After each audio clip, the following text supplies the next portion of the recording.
Today we will discuss some topics that have been going on, such as Clay Terrace member gets life for kidnapping and murdering 2 people, Kaisen responds to Wale, and we will also get into the 22nd youngin killed after robbery gone wrong. The first topic we will get into is Kaisen responds to Wale. Recently, Kaisen would run into Wale at the BET Awards, and he would not recognize him until his chat would spam. Wale in the chat, and Kaisen would end up pronouncing his name incorrectly, then saying he never heard of him. After this, Wale would approach Kaisen later on and say that he made him look bad, and they have to talk about that later. People would believe that Wale is lame for going back up to Kaisen and basically forcing him to know who he is. But Kaisen would address the incident on stream and claim that he was only 9 years old when Wale was famous. But he knows some of his music. The streets would react to Kaisen and Wale. Hey, see, I got the nigga name right. Wale. I'ma go ahead and say, like, to Wale, I hope he didn't take my interaction personal. You feel me? Like, bro, I hope he didn't take my interaction personal. How can you blame me from just being who I am? You feel me? Like, I'm young. I'm young. Let me go see. Let me see. Hold on. Let me go. Motherfucking. Give me some of my Wale, chat. Let me. Matter of fact, let me go. Let me do my research.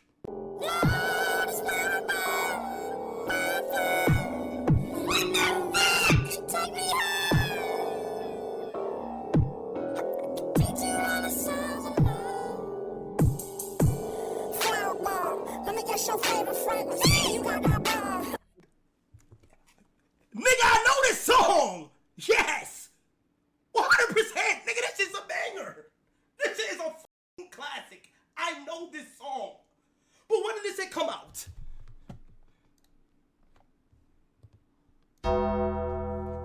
$2011?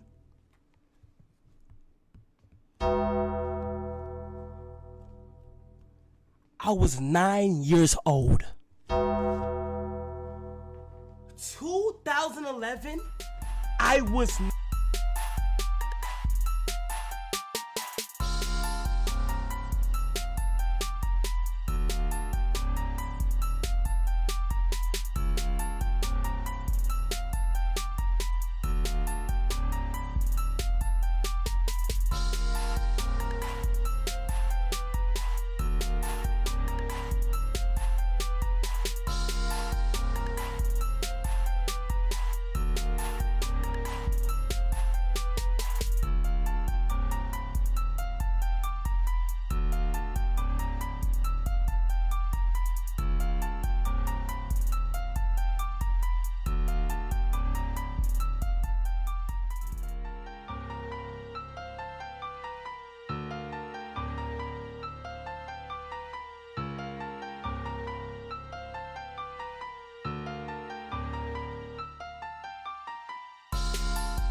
The next topic we will get into is 22nd youngin, killed after robbery gone wrong.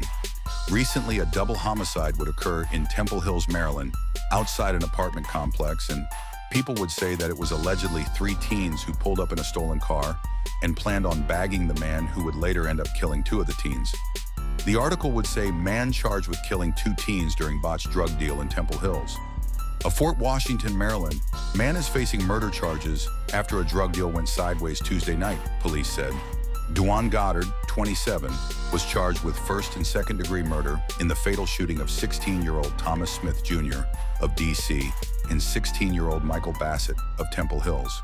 According to Prince George's County Police, officers in the area of the 5,500 block of Harras Place in Temple Hills heard gunshots at around 9:35 p.m. When officers searched the area, they found the two 16-year-olds who had been shot outside a nearby apartment building. Smith was pronounced dead at the scene, and Bassett was taken to a hospital where he later died. A third teen with Smith and Bassett was shot at, but was not struck, police said. Additional responding officers saw an SUV fleeing the scene and attempted to stop the vehicle, which police said led officers on a chase into D.C., where the suspect, Goddard, was taken into custody. Police said, according to their investigation, it appears Goddard shot the teens during a possible drug deal. The teens, police said, showed up to the scene in a vehicle that had been carjacked on St. Barnabas Road in Oxon Hill on Friday. Police recovered multiple firearms at the scene of the shooting. Goddard is being held in D.C. and awaits extradition to Prince George's County. The teens would be from the 22nd, and another 22nd young'un would say that he is ready to do 100 years behind this. This streets would react to robbery turned double murder. This morning, 2 men shot and killed in Fort Washington. Prince George's County police tell us happened about 9:30 last night. It's on Harris Place. This is what we're showing you here over on the right-hand side. It's an apartment community that's really close to the Beltway. News 4's Juliana Valencia has the latest. So right now, detectives are working to determine a motive behind the deaths of these 2 men. This morning, you could still see some police tape out here from last night, as well as one police car. And over here on this side of the apartment complex, there were 2 detectives here up until about 6 this morning. This is the very, very back of the apartment complex. But let's show you some video from last night of the scene. Now, police tell us they responded about 5:30 last night to this apartment complex. It's near St. Barnabas Road, right by the Beltway. Now, when officers arrived, they say they found the 2 men suffering from gunshot wounds. One of them dying at the scene, the other died at a hospital, according to police. And police, they're asking the community if you have any information at all that could help in this investigation to please contact them. Your tips are anonymous. Back to you. Developing in Prince George's County, police investigating a deadly double shooting that happened in Temple Hills. It happened last night, and officers are still on the scene this morning. Fox 5's Melanie Alwick, she's there as well with the latest. Melanie. Hi, good morning, guys. I was just speaking to neighbors here that tell me that they heard the gunfire last night. It was extremely loud, and then they realized there was gunfire, and what at least sounded like an exchange of gunfire here in the neighborhood. We do know that one person reported that they believe that bullets may have struck the side of their apartment as well. You can see that police are still here on the scene. We believe the bulk of the action is done. Saw some of that happening earlier. Take a look at the video that we shot this morning. Now, you know, it was 9:35 p.m. when multiple calls for gunfire came in. One person telling dispatch they saw a person wearing all black hiding in a dumpster, possibly shooting back. When officers arrived, they located 2 male victims outside. One was pronounced dead on the scene. The other was what they call a working code and was pronounced dead at the hospital. No names or ages released by Prince George's County Police at this point. Now, according to the Police Department's daily crime report, this would be the 26th and 27th homicide of the year. Now, crime is down 27% overall across the county from last year to this time this year. But it also comes as on the same day that Prince George's County Police Chief Malik Aziz is going to announce his summer crime initiative. Now, this is something that he does every single year. In years past, it has involved some high crime area targeting, also perhaps some extended hours for police officers, as well as more opportunities for young people in the county and community engagement. So that announcement is going to happen later this morning. We're also standing by to try to get more information from Prince George's County Police about exactly what happened here in Temple Hills and why.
And for the last topic we will discuss, Clay Terrace member gets life for kidnapping and murdering 2 people.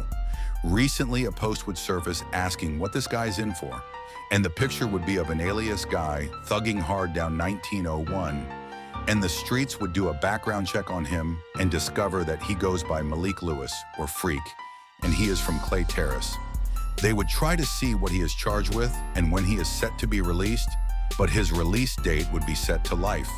In all caps, the article on his arrest would say 2 men sentenced to life in prison for double revenge kidnapping and murder. Marcel Vines, 28, and Malik Lewis, 27, were convicted in 2024 of murdering Armani Nico Coles and Karis Lewis in an attempt to draw out another man. 2 men were sentenced to life in prison plus 60 years on Friday for the revenge kidnappings and murders of 2 innocent victims. Marcel Vines, 28, and Malik Lewis, 27, were convicted in August of more than 24 charges, including kidnapping, conspiracy, and first-degree murder while armed. Both men faced mandatory minimum life sentences. The charges stem from the kidnappings and brutal murders of Armani Nico Coles and Karis Lewis, who has no relation to the defendant, 3 days after Christmas 2017. During a 4-week trial in federal court in D.C., prosecutors said Coles and Karis Lewis were abducted to act as bait for the man Malik Lewis, and Vines believed had killed their friend, Ronze Green. Green had been shot and killed in a 7-Eleven parking lot earlier that day. When the men failed to draw the suspect out, Malik Lewis and Vines shot Coles multiple times and dumped him out of their car onto the shoulder of I-295 in Maryland. An hour later, the men shot Karis Lewis, who was confined in the trunk of her own car, and then set the vehicle on fire. Neither Karis Lewis nor Coles had any role in Green's death. Lewis and Vines have been in custody since their arrest in January 2018 on unrelated charges. They were initially charged in D.C. Superior Court, but the case was later moved to federal court. A third man, Ashton Briscoe, was also charged in connection with the murders, but has not gone to trial. While still in custody at the D.C. jail following his conviction, Lewis was charged last August alongside his mother and brother with smuggling drugs into the facility. According to an indictment, the 3 family members allegedly conspired to smuggle a substance containing a mixture of heroin and fentanyl into the jail. According to court filings, as of Friday, that case was still awaiting trial. Do you think maybe this guy can come home on an appeal and possibly start a rap career? The streets would react. Finds 2 men guilty of 2 revenge kidnappings and killings that happened in 2017. Malik Lewis and Marcel Vines kidnapped Armani Nico Coles and Karis Lewis in Northwest D.C. and then eventually killed them. One victim was found in the back of a burning car. Another was pushed out onto I-295 in Maryland after being shot. Prosecutors say it was revenge for the death of the suspect's friend, killed by a friend of the victims. The 2 will be sentenced in the coming days. Both face life in prison. Right now.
That's the end of this video. Like, comment, subscribe.